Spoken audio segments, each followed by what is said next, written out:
Leo nataka kuongea na mademu wenye mko kwa ndoa, songeni hapa. Muona venye nimekaa? Muona venye nimekaa? Nitaongea hadi lini? Nasema zoea kujitafutia pesa zako, amsiki.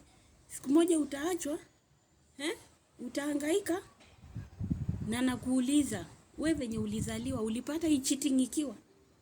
Venye ulizaliwa ulipata hii cheating ama imeanzia kwako?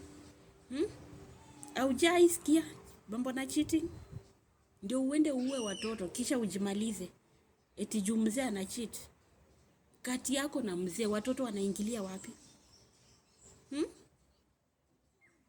Life ni yako. Mzee akicheat, we move on na life yako.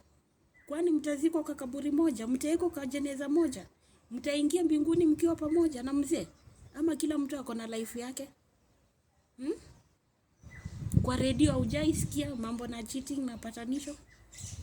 Kwa TV, kwa mtandao haujaisikia mambo na cheating?